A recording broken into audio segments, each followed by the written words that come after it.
You're listening to the smartest guys in marketing, the best show on the planet for client businesses to learn about traffic, funnels, sales, conversions, and marketing coolness. Chris and Taylor are the founders of Traffic and Funnels, a digital marketing consultancy helping you get paid clients from cold traffic daily. Now, here are your hosts, Chris and Taylor. All right, let's get started. Go. Let's talk about some mental stuff. So we've had a brutal week, and it caused us to really stop and look at, and by the way, if you're following people who aren't telling you that they have tough times, stop following them. Stop following them, because I haven't met an entrepreneur in the game who doesn't go through peaks and valleys. And usually the higher the peak is, the deeper the valley is going to be. Does that make sense? Yeah. So like when we were first starting, a bad week for us would be like, oh man, like, you know, if somebody told us on an ad they didn't like us. Now a bad week for us is like, you know, like my wife's car exploded and we're getting sued and like crap like that. It's like it gets worse and worse, but our victories are way higher too. And so what we did is it kind of caused us to take a step back and be like, you know, we need to do some teaching on how to have mental stamina, how to build mental stamina. You can't be like, hey, I want to look like this and never go to the gym. And it's the same with your mind and the exercises that you put your mind through.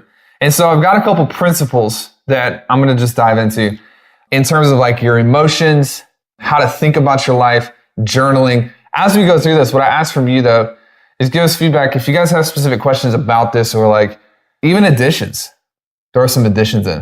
All right. So if you study psychology and you study athletes and there's like all of these different things, alter ego and metacognition, one of the things that becomes really important is the awareness of how you think.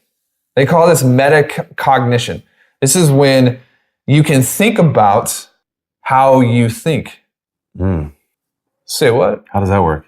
So if you read like, even Ray Dalio's new book, Principles, he talks about looking at your life and business like a machine, and you can actually zoom up above and mess with the machine. So here we are, we're in this nasty, gnarly week. We're just getting brutalized, dirty, and terrorized, and everything happens at the same time. We were talking to our upper echelon clients. It's just like, it all happens at the same time. And the secret for us, this is the first tip about mental toughness, is being able to look at your business, look at your life, and actually zoom up on top of it and practice metacognition, which is it's actually you being able to think about your thinking. And I don't know if you've noticed this, but like sometimes I'll catch myself in a bad week or a bad month, and it's been a week or 2 weeks since I've thought about my thoughts and my patterns.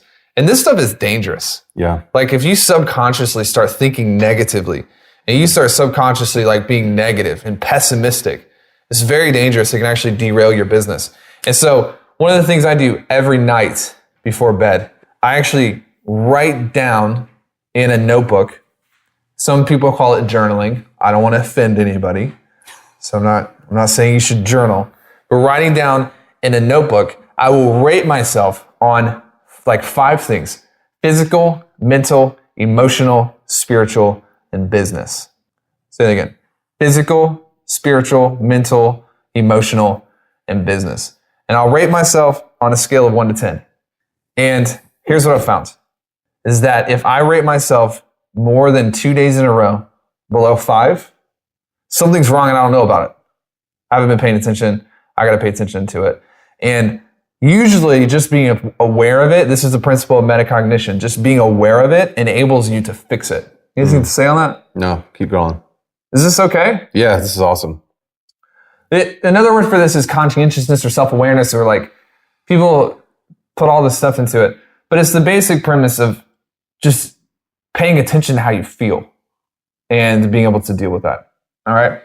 Average people are focused on surviving. Means you're average. You're focusing on surviving. And they are avoidant of pain. Champions and people at the very top, we focus on different things. We focus on winning. Not just surviving, but winning. Thriving. And thriving. And we actually think, this is how we think. Whoever can solve the most problems makes the most money. Whoever can solve the most problems and take the most challenges makes the most money, has the greatest impacts, and climbs the biggest mountains, right? So catch yourself if you're in a season where you're just trying to survive and you're just like, man, I'm just trying to make it. And the thing is that language is this hack, man. Like language is a hack. And sometimes like we'll talk to people and they'll be like, man, I'm making it. I'm making it. And they mean it they're not trying to damn themselves, but they're basically like, I'm making it. And they're not thriving. It's their language, and their language is actually capping them and throttling them. Yeah. So I think you need to identify what stage you are in. And here's the thing. We have lost the art of thinking correctly and assessing correctly to move us forward in our life. And this goes with business. This goes with your family. This goes with your marriage, your relationships, with your kids. It really is a holistic approach and look and view. Obviously, right now we're talking specifically really about business, but you probably, if you're thinking thoughts of like, how do I just make it through the day? You are surviving, right? Yes. When you're thinking of like, oh my God, I just don't know if I can do this, or, oh, it's just going to work. You are in survival mode. You're in survival phase, and you have to transition to a phase of thriving. And that is a phase of thriving is a place where you are looking to take dominion. You're looking to take over. You're looking to dominate. And your thinking pattern has to be completely different, right? To operate in that place of thriving. And here's the thing that Tell us, bro. I've noticed. Tell us everything. My preach. Tell us everything. Here's the thing, like it's not difficult. Once you do break to that level where you are thriving, it's not difficult to go back to a place of being in survival mode. You can fall back so fast. One bad day. Yeah. So I think one, if you guys want to win, you want to dominate, you want to accomplish greatness in every area of your life, you have to identify, first of all, where you are, right? And that way you can get clarity on how to make the right steps to move into that phase of thriving. And that's where you start taking the lands. Yeah, Mike Murphy, physical, mental, emotional, spiritual, and business. Business for me is just like, how do I feel about the business? And like, I don't know what Chris actually thinks about this because I don't feel like we talk about it that much, but business actually has 2 ratings. It's how's the business doing? That's the first rating. And how do I feel about the business? That's the second rating. Those are both real important because.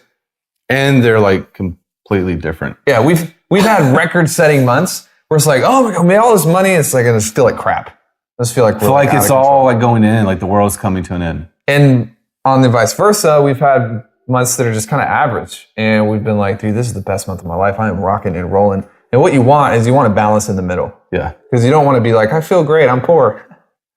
That's not our goal, at least. No. You kind of want to be in the middle. Yeah. Check this out. Champions disconnect from the outcome. Here's another thing. Here's the next thing. Anytime I've noticed myself in a pattern of self-destruction or a pattern where I don't feel like I'm accomplishing at my max, here's what I've found. This is freaking good training, what I'm about to say. It's because I have connected too much to the outcome. So here's what you have to look at is when you look at LeBron James or Curry or Brady or any of these pro athletes. Chris Evans. It's not that they don't care about the outcome. That's not it.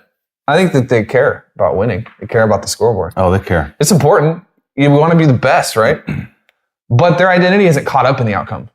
They are completely absorbed in the process. And one of my favorite, I was an LSU fan back in the day when I was growing up. I still kind of am. But Nick Saban, who's the coach of Alabama now, because he's a traitor and a dirty liar. Just kidding.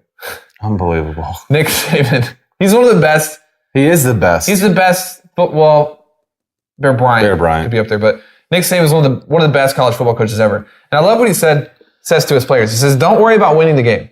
Don't worry about winning the championship. Don't worry about winning the half. Worry about winning the play, because the team who wins the plays wins the halves, and the teams that win the halves win the game. The teams that win the game, they win the championship." And what was he doing? He's disconnecting his players from the big, massive macro outcome, and he's connecting them into the process. And so you have to be able to disconnect in these moments when life hits you in the mouth. You have to be able to disconnect from the outcome as an identity thing, and you got to focus on winning today. Like, what can you do to win this hour? We got dinner coming up in an hour. What can we do to win before we hit dinner? And this is something you'll notice in every single high performer ever. They are focused and absorbed on the process. Right then, right there, the game takes care of itself.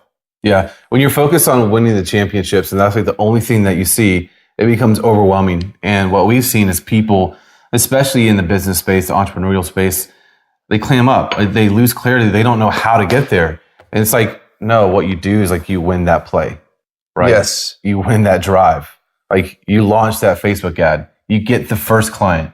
And that is the domino, like starting the domino effect of you actually winning the championship or getting to X amount of revenue or getting freedom, but you have to be able to pull back from that. What do you guys think the number one threat to high performance is?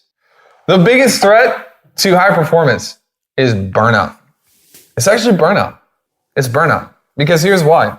In a normal week, with normal work hours, I can achieve anything. I feel like I can go toe to toe with anybody. You're the same way. Yeah. But when we get tired and when we get fatigued and when we don't have boundaries and we don't have cycles and we don't cycle on and off, we tend to make everything a crisis. Make everything a crisis. And one of the things we've learned that's real powerful, we're talking about mindset, mental toughness, surviving, thriving. One of the biggest things we've learned is the power of cycles. Some people call it seasons. Mm-hmm. We don't just grind all the time. Legit, if we did, we would just die. We would just burn out. And I think the biggest risk to you being a sustained high performer, maybe that's what the question should be. What's the biggest threat to sustained high performance? Is not protecting yourself and your drive, your mental drive. So we have a mentor, his name is Jay, and we had a one-on-one call with him, and we asked him this question. We were like, how do you protect your drive? How do you protect your mental will to win? And one of the things he told us is like, got to cycle. So you can't just go all the time. The second thing is about focus. How many times have you gotten frustrated in a month because revenue is not where you want it to be? And then all of a sudden you start focusing on these things, you get caught up in like the big thing and then you're not focused on serving anymore. Yeah. And you're not focused on value and substance and making a difference. And we've always found that when we hit these patches of burnout, if we can go into an activity and serve someone in our market, help someone have a better day, help someone we just, boom, come right back. Marco says, how do you reclaim confidence when you get hit with a big negative event? Great question. It's a very good question. So here's how you reclaim confidence. One, we already talked about it. You focus on service. But two, you focus on your reasons. Mm-hmm. Focus on your reasons. Why are you doing this in the first place? Read a really good quote the other day. He said, you're going to want to write this down because I've got it written down here. You don't need discipline. You don't need discipline to make your goals happen. You need reasons. You don't need more discipline. You need better reasons. What he means by that is like, if you are, let's say you're trying to wake up early and go to the gym, and you're like, discipline, I'm going to force this to happen. That's one way to do it. Another way to do it is to really get some good reasons. Hey man, you're going to die before your kids graduate college. Like, you want to be around. Do you want to be healthy? Blah, blah, blah. And you start this process of collecting reasons. Why do I want this? And for us, there have been so many opportunities for us to go backwards just because we're freaking tired. Yeah. Like, just beat in the face over. Bad week, bad month. But it's like, at the end of the day, the reason we don't do that is because our reasons are freaking strong. Yeah. We have powerful reasons. It's not discipline that keeps us here. It's our why. It's real strong. Does that make sense? Yeah. That is the fuel for sure. Yeah, 100%. I think one thing to add to that too is look at and audit what you're doing. There could be a good possibility that you're doing things that just drain the life out of you. That could be working with a certain client. That could be what you're doing in your business. Could be that you're not handsome. Like us. No, but it's true. Like, there's things that absolutely give us life. Like, hanging out with you guys and, talking about this content just gives us life and gives us energy. But there's things in our business that suck the life out of us like a freaking vampire. So you have to be able to be aware of what that is and do your best not to do those things. Yeah. What's the cap? The top shelf on what you're able to achieve? It's how much pain, your threshold for pain, uncertainty, bad stuff happening, things not going your way. That's your cap. That's your cap. Our threshold is higher than a lot of other people's. Like when we talk about pain tolerance, like my wife makes fun of me because I actually have like a very, very, very low physical pain tolerance. His is obscene. Like his back can be broken and he's just like, just don't even notice. Let's do a webinar. I'm like, I feel like I may be getting sick like tomorrow, and I'm like, babe, I gotta go to bed. I gotta hydrate. I have a very low physical pain threshold, but man, in business, when it comes to my emotional pain threshold, no, nobody's gonna take me out of the game. Nobody will take me out of the game. So, Marco, the cap on what you're what you're able to achieve is kind of it's tied to, can you have a negative event and just not care? Yeah, make it through. Samantha says, when you're too focused on the outcome, how can you ignore it and focus more on processes? Okay. You want me to tackle this? Yeah, hit it. All right. So everybody is obsessed with the outcome. They're obsessed with the outcome. Imagine we just got a new house, and imagine that all of a sudden the vents start blowing cold air in the winter. Stay with me. This is the analogy. It's the middle of the winter. It's 20 degrees outside and the vents start blowing cold air. That's not good. I'm pretty sure that happened when I was there. No, it didn't. What most people do is they start taking the vent apart rather than backtracking to the system that's creating the outcome, which is the heater. Okay? So here's what most people do in their life. They don't have enough clients. They don't have enough money. They don't like the outcomes. And they become obsessed with the outcomes rather than looking at the system that's underlying the outcome. So every single output in your life comes from a system. Every single outcome in your life comes from an activity. So what you have to do is you have to stop taking the vent apart and you have to go to the root of the issue. So when you ask, how do you disconnect from the outcome and like focus on, well, the outcome doesn't come from the outcome. The outcome comes from the activities that happen day to day that produce the outcome.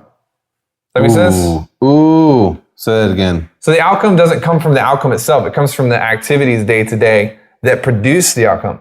So like literally next time you get so obsessed with the outcome, picture your AC breaking and you're like up in your roof, like ripping your walls out.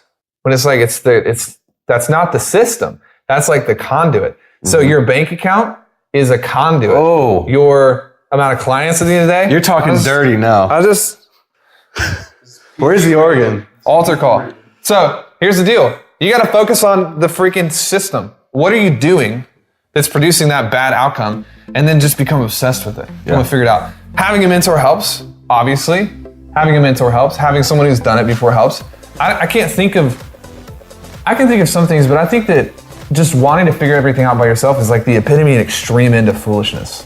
I think that's pretty dumb, if we're being honest. So if you're like trying to fix an outcome that you know someone around you has already fixed with the system, then go freaking hire them and work with them. That's the secret to success.